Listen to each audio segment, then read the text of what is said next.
Tātad, Trumps tikko paziņoja, ka viņš varētu aizliegt šariatu Amerikā, jo tie nav savienojami ar rietumu vērtībām. Un, draugi, neliela aplausi. Mēs šodien esam gaidījuši ļoti ilgu laiku. Klausīsimies, kas mums jādzird. Mums ir tik daudz ienaidnieku. Es jūtos tā, it kā viņi būtu mūsu pašu vārtos. Mums ir DSA un mums ir islāms. Sarkanzaļā alianse, ko es uzrakstīju uz tāfeles, kad strādāju Fox. Un es teicu, ka tas notiks. Un visi teica, ka viņi nekad nesadarbosies. Un tieši tas arī notiek. Vai jūs iestātos par vai parakstītu likumu, kas aizliedz šariatu Amerikā? Un runājot par tiem marksistiem, kādu padomu jūs dotu Republikāņu partijai, lai tā sāktu uzrunāt cilvēkus, kuri jūtas tā, it kā Amerikā būtu dzīves dārdzības krīze, īpaši jauniešiem? Un marksisti to izmanto un eksploatē visu šo situāciju. Kāds ir jūsu padoms? Jā, es teiktu divas lietas. Pirmkārt, par šariata likumu. Es noteikti teiktu, ka tas šeit nav pieņemams. Šeit nav šariata likuma. Un kā jūs zinat, ir vietas, kur tas pastāv. Un es teiktu nē. Un jūs dodaties uz Londonu, jūs dodaties uz Parīzi. Tas gandrīz ir kā otrs dzīvesveids. Tas ir absurdi. Jā. Un es noteikti būtu tavā pusē šajā jautājumā. Arī daudzu citu cilvēku pusē. Jo, zini, tu un es esam cilvēki, kuri, manuprāt, vairāk balstās uz veselo saprātu, nevis uz ideoloģiju. Labā politika jebkurā gadījumā ir balstīta uz veselo saprātu, bet es noteikti aizliegtu šariata likumu. Un tas šajā valstī mazliet notiek. Un kad mēs to redzam, mēs to izņemam, un jums tas ir jāizņem. Jums ir viena sistēma, mums ir lieliska sistēma. Dažreiz tā ir ļoti kaitinoša, bet tā ir labākā, kāda ir. Lūk, redzat, Trumps piekrīt mums, ka šariata likuma jautājums ir īsta problēma. Un ir daudzi citi politiķi, kuri tagad sāk to publiski teikt. Un puiši, es domāju, ka šī varētu būt tā pārmaiņa, uz kuru mēs esam gaidījuši. Tāda kā likumdošanas pārmaiņa. Acīm redzot, būs sarežģīti patiešām pieņemt šariata likuma aizliegumu, jo ir reliģiskās brīvības, kas Amerikas Savienotajās valstīs ir ļoti svarīga ticības sistēma. Ticēt brīvībai, un tieši to šariata likuma arī apdraud. Tāpēc es nebrīnītos, ja tas kļūtu par vienu no lielākajām tēmām tuvākajos gados. Mēģinot saprast, kā tikt galā ar ienaidnieku, kurš patiešām izmanto ļoti viltīgu sistēmu pret jums. Bet laiks rādīs, un kā jau esam teikuši, arvien vairāk cilvēku izsaka savu viedokli. Mēs par to visu runāsim, bet vispirms īsi par mūsu sponsoriem. Paldies, ka esat šeit! Laipni lūgti raidījumā The Pushback. Es esmu Īra Keja. Katrs no jums atbalsta šo lapu, abonējot, daloties un darot visu pārējo. Tāpēc paldies jums, mēs to ļoti novērtējam. Un, protams, arī iegādājoties preces no mūsu sponsoriem. Ādas kopšanas uzņēmumiem patīk dot lielus solījumus, kurus viņi nespēja izpildīt. Bet tā kā jūs noteikti esat pamanījuši manu ādu, jā, es redzu jūs komentārus, kur domājat, ka man ir 10 gadi. Es domāju, ka pastāstīšu jums par uzņēmumu, kur es ļoti mīlu. OneSkin. Tas nav parasts ādas kopšanas uzņēmums. Redziet, viņi nekad nebija plānojuši kļūt par ādas kopšanas uzņēmumu. To dibināja 4 zinātnieces ar doktora grādu ilgmūžības jomā, un viņas uzmanības centrā ir tikai viens mērķis - ādas novecošanās. Ātri virspusēji risinājumi nekad nav bijuši viņu mērķis. Un, kad tu sajūti šo pārmaiņu, tu vairs nekad negribi atgriezties pie iepriekšējā. Man gan jābrīdina, esmu gandrīz visus, ko pazīstu, pārliecinājusi sākt to lietot, un es pārliecināšu arī tevi. Es domāju, ka arī 10,005 zvaigžņu atsauksmes ir diezgan pārliecinošs arguments. Balstoties uz vairāk nekā 10 gadu ilgiem ilgmūžības pētījumiem, OneSkin palīdz tev iegūt veselīgāko ādu, gan tagad, gan novecojot. Ierobežotu laiku izmanto kodu MEIRA vietnē oneskin.co kastā MEIRA un saņem 15% atlaidi OneSkin produktiem. Tas ir 15% atlaide vietnē oneskin.co ar kodu MEIRA. MERA. Pēc pirkuma viņi jautās, kur dzirdēji par viņiem. Lūdzu, atbalsti mūsu raidījumu un pasaki, ka mēs tevi nosūtījām. MEIRA. Labi, draugi, atgriezīsimies pie šī šariata likuma aizlieguma un kas notiek. Kāpēc cilvēki par to runā?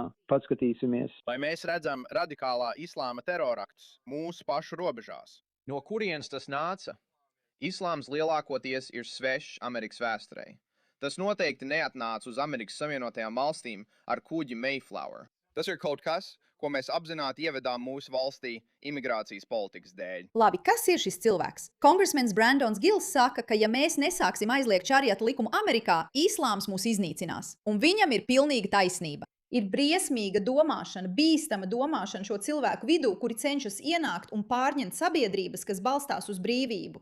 Un tas ir kaut kas, ko cilvēki redz arvien vairāk un saprot, cik svarīgi ir ar to tikt galā. Nevis kā atņemt reliģiskās brīvības cilvēkiem, kuri atbalsta islamismu, bet gan kā būtisku draudu, ar kuru jāpietās kā ar draudu, teroristisku draudu, kas vēlas atņemt visu, kam mēs ticam, gluži kā īsta iebrukuma gadījumā. Un tas mūs iznīcinās tieši tāpat, kā tas šobrīd iznīcina Eiropu. Pareizi. Mūsu uzdevums ir pret to stāties. aizstāvēt savas vērtības un aizliegt svešas kultūras un svešas ideoloģijas, kas nav saderīgas ar mūsu pašu pārvaldības sistēmu. Un tieši tāpēc es lepojos, ka esmu daļa no grupas Sharia Free America Caucus.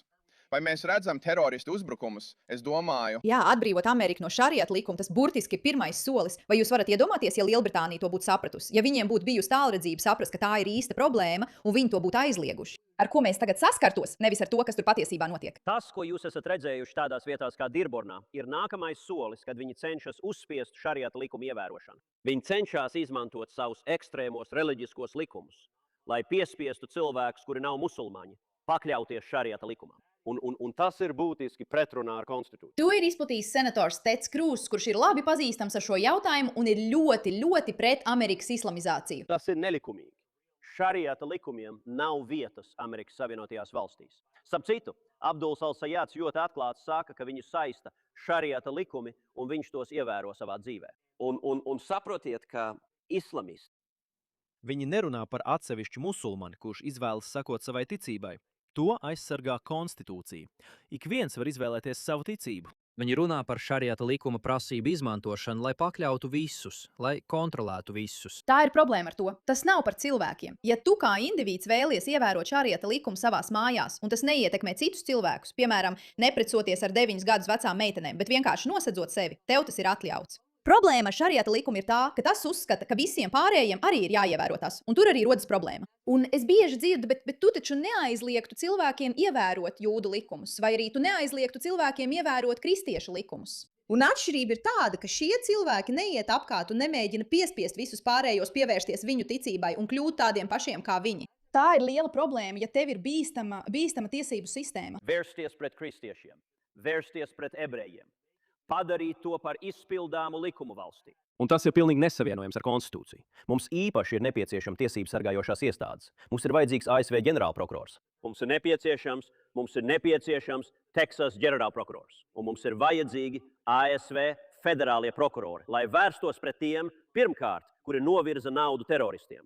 Un tas notiek ļoti reālos apmēros. Bet otrkārt, pret tiem, kuri mēģina izveidot struktūras, lai ieviestu šariata likumu, jo tas ir būtiski nelikumīgi. Lūk, tā tas ir. Tas nav par to, lai atņemtu konkrētas islāmistu reliģiskās brīvības. Tas ir par to, lai neļautu viņiem veidot infrastruktūru un sistēmu, kas nozīmē, ka tev nav nekādu personīgo brīvību ārpus šariata likuma. Atceries, pret to iestājas ļoti daudzi cilvēki, un islāmisti ir satraukti. Ir arī Nensija Meisa. Un Mičiganas senāta kandidāts Abduls Al-Sajāds tika pieķerts Oklahomā aizstāvot šariata likumu. Un pirms nepilniem 10 gadiem mēģināja aizliegt šariata likumu. Šie spēki joprojām ir dzīvi un aktīvi arī šodien. Šī ir galvenā runa Care Oklahoma banketā. Viņš runāja 16 minūtes, priecīgi stāstot par to, kā Oklahomas vecais šariata aizliegums tika atcelts. Vai jūs zināt, kas ir Abduls Al-Sajāds? Viņš iespējams būs demokrāts pārstāvs no Mičiganas senātā. Viņš tic šariata likumam un to mīl. Vēlreiz, cik svarīgi ir runāt par šo, to nevar pārvērtēt. Vienkārši paklausieties, ko viņi saka. Tu esi nezinīgs. You are Shi'i, you are Afghani. Beidz. Because Sharia law, it's a false statement. Federāla Sharia apsūdzība law, pret it Homeland means that Foundation. what I believe in as a Quran and following the Quran and the Sunnah, to be a good Muslim, to be not cheating, not killing, not committing crimes. That is the Sharia law. Atceries, jautājums šeit nav par to, vai tev vajadzētu liekt islamistiem praktizēt savu reliģiju. Ikvienam vajadzētu būt iespējai praktizēt savu reliģiju savās mājās. Jautājums ir par to, vai viņiem ir atļauts paplašināt šariata likuma piemērošanu un piespiest arī mūs tos ievērot. Un ir ļoti daudz dažādu islamistu, kuri staigā apkārt, piemēram, šis, sakot, nē, šariata likums ir skaists, bla, bla, bla. Viņi varētu būt nezinīgi, vai arī viņi melo. Viņi varētu nezināt par islamistu plānu pārņemt varu, vai arī viņi vienkārši atklāti melo tev sejā un atkārto visus tos pašus argumentus, ko šie saka. Nē, tas ir jauki, un mums patiesībā nav nekādu plānu iekarot. Par ko tu runā? Tas viss ir tikai par to, lai nenogalinātu un visu to muļķību. Tava reliģija, Korāns un hadīsi. Pagaidi, es pat nepaskaidroju, kas tas ir. Tas notika Teksasā. Tur bija stends, kas aicināja aizliegt šariata likumus, un islamisti par to ļoti satraucās. Mohameda dzīve ir pieņemama, māca, ka jums jānogalina neticīgie, kur vien tos atrodat. Ak, mans Dievs. Tas ir briesmīgi. Tātad, ja Bībele ir patiesa, Tad islāms ir nepatiess, jo islāms saka, ka Jēzus ir Dievs. Ja tu tici, ka Bībele ir nepatiesa, tad jebkurā gadījumā Es to visu nevaru. Paklausīsimies vēl vienu cilvēku, kurš runā par to. Šis ir Teksasas pārstāvis Keits Safes. Viņš brīdina. Labi, un to saka cilvēks no Teksasas. Mēs visi zinām, kas tur notiek. Lūk, kas šobrīd notiek Vientuļās zvaigznes štatā. Tur ir vairāk tikai musulmaņiem paredzēti dzīvojamo māju projekti, kas jau pastāv vai ir plānošanas stadijā. Tostarp Meadows, Epic City, tieši manā apgabalā. Šobrīd to izmeklē Teksasas štats. Islāma imāms Dalasā izsauc policiju par kādu citu musulmani tikai tāpēc, ka viņš runāja ar kristiešu mācītāju. Imāms Hjūstons apgabalā tika nofilmēts, draudot ieņemt veikalus, kas pārdod preces, kas nav saderīgas ar šariatu. Atcerieties šo, salīdzinot ar šo video, kur viņa saka, ak, Dievs, ko tu saki? Tā nemaz nav patiesība. Un tad paklausieties, ko islāmisti patiesībā dara uz vietas. Tikai vakar ar nodokļu maksātāju naudu finansētā vidusskolā, manā apgabalā, islāma grupa skolas laikā uzstādīja stendu, lai izdalītu Korānus. Bez atļaujās viņi to izdarīja. Šādi piemēri vairojās katru dienu. Izplatība ir kļuvusi tik nopietna, ka 3. martā Teksasas priekšvēlēšana biļetenā parādīsies priekšlikums aizliegt šariatu. Un es aicinu visus teksasiešus doties un balsot par šo priekšlikumu. Jo kā iet Teksasai, tā iet arī valstī.